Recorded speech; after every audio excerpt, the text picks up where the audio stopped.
नमस्कार शेतकरी मित्रांनो, आज आपण जाणून घेणार आहोत नर्सरीमधील काही महत्त्वाच्या झाडांविषयी माहिती।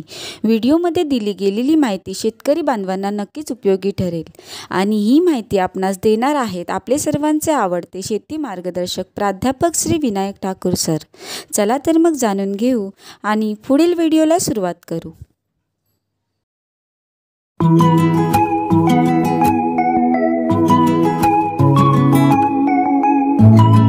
नमस्कार मित्रांनो, मी प्राध्यापक विनायक ठाकूर कृषी तंत्र निकेतन देवगड या युट्यूब चॅनल मध्ये तुमचं सगळ्यांचं मनापासून स्वागत। मित्रांनो, आज आपण नर्सरीच्या 2025 च्या व्हिडिओमध्ये आपण आज नर्सरीच्या सगळ्या झाडांची आणि मागील व्हिडिओमध्ये काही कमेंट होते त्याच्या प्रश्नांच्या उत्तरांची संपूर्ण माहिती घेऊया।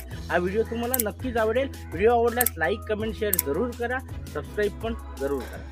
मित्रांनो, गेल्या 20 वर्षांमध्ये श्रद्धा नर्सरीतून झाडांची लागवड केलेल्या माझ्या सर्व शेतकऱ्यांचे मनपूर्वक आभार। श्रद्धा नर्सरी वेंगुर्ला सिंधुदुर्गमधून आम्ही चांगली दर्जेदार रोपे देण्याचा प्रयत्न करतो आणि जवळजवळ 80 ते 100 प्रकारची फळझाडांची रोपे म्हणजे वेगवेगळ्या जाती आमच्याकडे आहेत आणि प्रत्येक फळपिकामधील किमान 2 पासून ते साधारण 20 पर्यंतच्या जाती मिळतात आणि ह्या जाती ह्या भौगोलिक स्थिती आणि एकंदरीत हवामान विभाग किंवा आपल्या महाराष्ट्रामध्ये वेगवेगळ्या पद्धतीने लागवड केल्या जातात, कारण काय प्रत्येक जात ही प्रत्येक हवामान विभागात होत नाही आणि त्याचा विचार करून आम्ही शेतकऱ्यांना सल्ला देतो। त्याचप्रमाणे फळपिका व्यतिरिक्तही झाडे आपल्याकडे मिळतात, त्यामध्ये फुलझाडं आहेत, भाजीपाल्यांची रोपं आहेत, वनौषधी आहेत आणि तेही तुम्हाला रोपं मिळू शकतात। महाराष्ट्रातील भागांचा पूर्ण अभ्यास करूनच ही लागवडीचा सल्ला देण्यात येतो। मित्रांनो, श्रद्धा नर्सरीमध्ये नारळाच्या जवळजवळ 18 जाती मिळतात आणि प्रत्येकाच्या लागवड पर्पज किंवा त्याच्या उद्देशानुसार तुम्हाला त्या विभागानुसार लावण्याचा सल्ला दिला जातो। त्यामध्ये घरगुती लागवड पद्धत आहे, म्हणजे घराच्यासाठी आपण 1-2 झाडं लावतो किंवा 10-20 झाडं लावतो किंवा फार्म हाऊस आपला असतो एखाद्या त्या ठिकाणी लागवडीची झाडं। त्याच्यानंतर ॲग्रो टुरिझमसाठी लागवडीची झाडं, शाळेसाठी लागवडीची झाडं, त्याच्यानंतर पिण्याच्या पाण्यासाठी, खोबऱ्यासाठी जवळजवळ 6 ते 8 जाती मिळतात। त्याचप्रमाणे जर समजा तुम्हाला खोबऱ्यासाठी म्हणजेच आपण ओलं खोबरं चटणीसाठी, त्याच्यानंतर सुकं खोबरं, वाटी खोबरं यासाठी सुद्धा वेगवेगळ्या जाती आहेत। कल्परस बनवण्यासाठी काही जाती आहेत। अशा प्रकारचे बरेच गूळ तयार करणं किंवा साखर तयार करणं म्हणजे नॅचरल साखर नारळापासून तयार करण्यासाठी ज्या जाती आहेत अशांची लागवड ज्यांना ज्या प्रकारचं उद्योग करायचं असेल किंवा व्यवसाय करायचा असेल त्यानुसार त्या जातींची तुम्हाला दिली जातात। त्याचप्रमाणे कॉयर किंवा कोकोपीट बनवण्यासाठी आणि अनेक उद्योग तयार करण्यासाठी या नारळाच्या वेगवेगळ्या गोष्टींवर प्रोसेस करणं आणि त्यापासून खाद्यपदार्थ बनवणं किंवा फळप्रक्रिया बनवणं यासाठी सुद्धा काही ठराविक जातींचा सल्ला दिला जातो।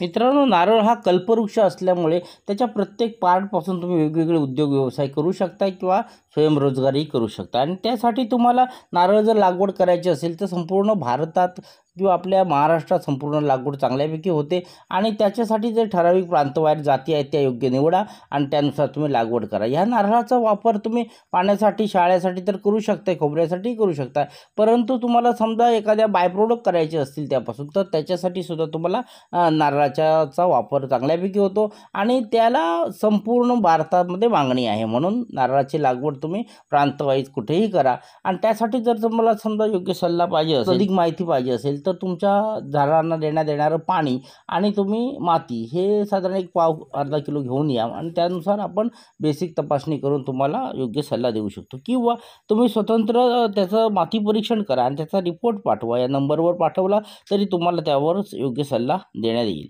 आता मित्रांनो, लक्षात घ्या की बेसिक तपासणी केल्यानंतर तुमच्या झाडामध्ये लागवडीस योग्य ज्या जाती निवडणार आहात तर त्या संदर्भात संपूर्ण माहिती व्हॉट्सअपच्या माध्यमातून आणि व्हिडिओच्या माध्यमातून तुम्ही घेऊ शकता।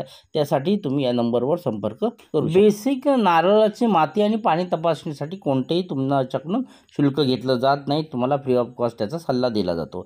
आता परत बघाल तर आंबा पिकामध्ये बऱ्याच जाती आपल्याकडे आहेत आणि यानुसार तुम्ही तुमच्या विभागावर लागवड करू शकता। ज्याप्रमाणे बघाल देवगड सारख्या ठिकाणी किंवा कोकणामध्ये जर समजा हापूस होत असेल तर मध्य महाराष्ट्रात केशर, दशहरा, लंगडी काकडी यासारख्या बऱ्याचशा जाती आहेत. पायरी, मानकुल, गोवा मानकुल सारख्या जातीही तुम्ही लागवड करू शकता. आणि ह्या जातींसाठी तुम्हाला जर समजा कमर्शियल लागवड करायची असेल, हाय डेन्सिटी म्हणजे अल्ट्रा हाय डेन्सिटीमध्ये सुद्धा लागवड जर करायचं असेल तर अर्ली हार्वेस्टिंग मँगो प्लांट आमच्याकडे आहेत. त्यामध्ये देवगड केशर आणि देवगड हापूस हे 2 बाट्यावरील तुम्हाला 2 वर्षाची ही कलमं मिळतील. आणि किमान 3 ते 5 फूट उंच झालेली ही कलमं तुम्ही लागवड करून तुम्ही अल्ट्रा हाय डेन्सिटीच्या माध्यमातून उत्पादन घेऊ शकता. काजू पिकामध्ये आमच्याकडे 3 व्हरायटी तर आहेतच, पण त्या व्हरायटीमध्ये वेंगुर्ला 4, वेंगुर्ला 7, वेंगुर्ला 9 हे जे काजू ॲपलसाठी वापरले जाते आणि त्यासाठी मोठं बी आणि मोठे बोंड असणाऱ्या अशी कलमं तुम्हाला मिळतील.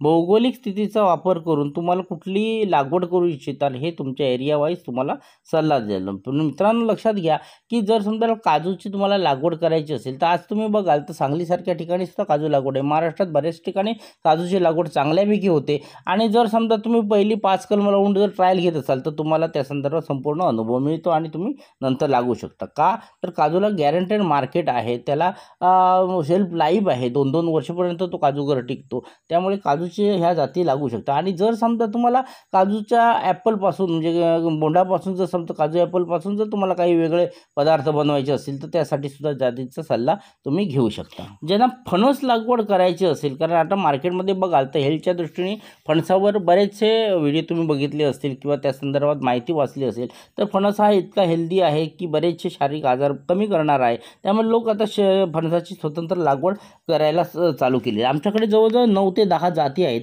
आणि उत्तम लवकर लागणारे जसं बघाल तर तुम्ही पिशवीत लागणारे पण आमच्याकडे जातीवंत कापा फणस केशरीगर असणारे आहेत.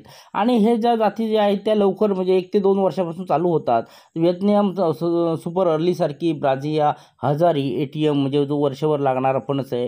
कोकण कृषी विद्यापीठाने विकसित केलेला कोकण पॉलिब्रिक सारखी व्हरायटी जी उत्तम कोकणासारख्या ठिकाणी लागते.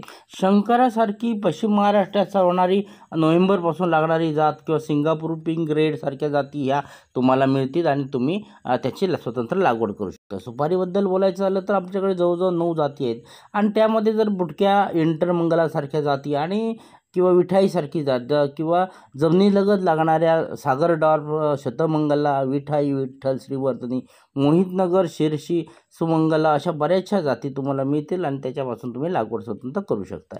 शोभा वाढवणाऱ्या जर तुम्हाला थाई ATM सारख्या आंब्याच्या जाती ज्या आहेत त्या 1.5 ते 2 फुटापासून तुम्ही लागवड झाल्यानंतर दुसऱ्या वर्षापासून 25 ते 30पर्यंत आंबे मिळतात. तर हे आंबे दरवर्षी वाढत जातात आणि अशा जातीमध्ये रुमानी आहे, थाई ATM आहे, त्याच्यानंतर वस्तारा म्हणून व्हरायटी आहे. अशा वर्षभर लागतात.